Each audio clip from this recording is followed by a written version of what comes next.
A senior data analyst at a Fortune 500 company just got fired and replaced by AI. Her severance letter said her position was eliminated due to technological optimization. She made $140,000 a year, had a master's degree, and her performance reviews were flawless. She's been unemployed for 7 months. Meanwhile, a plumber in the same city just raised his rates for the 3rd time this year. He's booked solid for 6 weeks. He barely graduated high school. And he's never once worried about AI taking his job, not one case study. I spent 3 months analyzing every major AI company's marketing materials. OpenAI's GPT-4 demos, Google's Gemini showcases, Anthropic's Claude presentations. I documented 474 different use cases. Lawyers, automated. Writers, replaced. Financial analysts, optimized. And before you think, well, obviously AI can't fix a pipe, remember, these same companies claim their models can perform surgery recommendations and debug nuclear power plant code. But a leaky faucet? Complete silence. The median plumber makes $60,670 a year. That's more than junior software developers, the exact people OpenAI says GPT-4 can replace. Plumbing is a $130 billion industry. So why isn't anyone building Plumber GPT? You know what this reminds me of? DeepSeek, the Chinese AI lab that claimed they built a frontier model for just $6 million. Then we found out they actually spent $1.6 billion. They hid the real number because it destroyed their narrative. AI companies do the same thing with job displacement. They hide which jobs are actually safe because it destroys their narrative about intelligence protecting you. I interviewed 8 plumbers to find out what makes them impossible to automate. Every single one told me the same thing. AI can't do what I do because it can't be here. Turns out plumbing has 3 requirements that break every AI system. First, physical presence in unpredictable environments. One master plumber in Ohio told me he's never seen the same problem twice in exactly the same way. Last week he found tree roots that had grown through a cast iron pipe and created a root ball the size of a basketball inside the line. Show me the AI training dataset that includes that scenario. Every job site is unique. You can't standardize it. You have to be there, physically present, adapting in real time. Second, real-time sensory diagnosis using Senses AI doesn't have.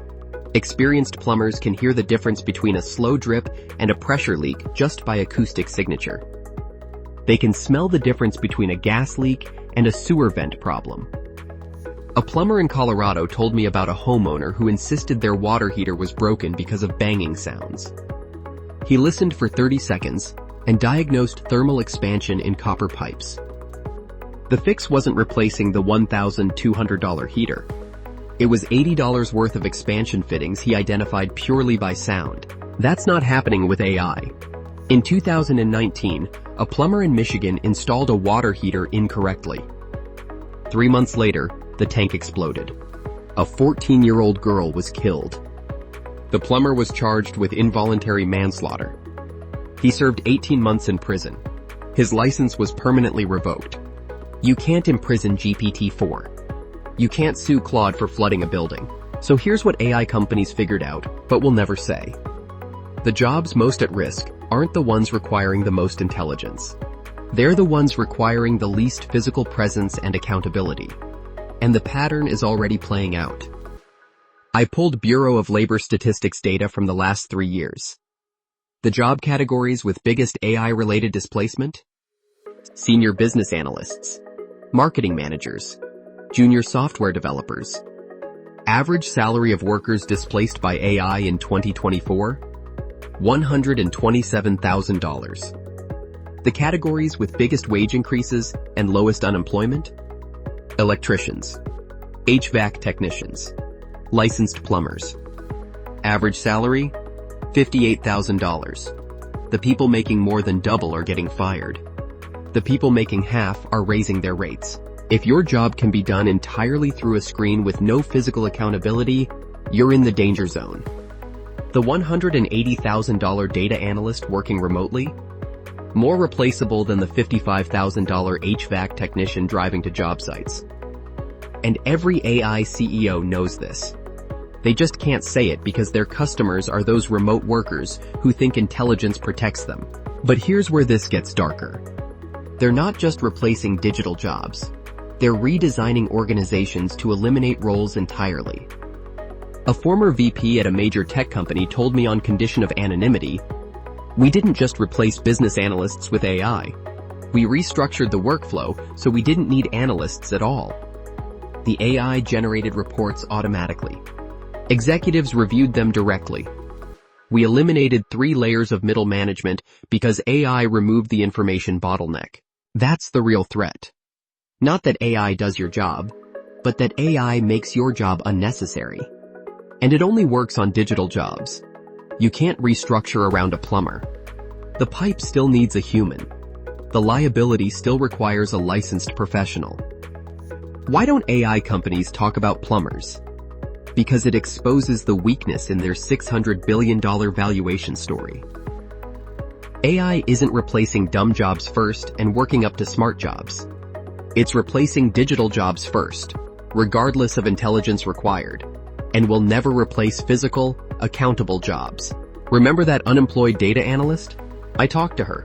She said, "I thought I was safe because I was good at my job. I had credentials. But everything I did existed in spreadsheets. I never touched anything. I never staked my name on anything that could hurt someone if I was wrong. I was just a very expensive email generator." The AI revolution isn't about artificial intelligence beating human intelligence. It's about digital work being more vulnerable than physical work. Physical presence and personal accountability are better protection than intelligence ever was. A master plumber with a high school diploma is more secure than a PhD data scientist working remotely.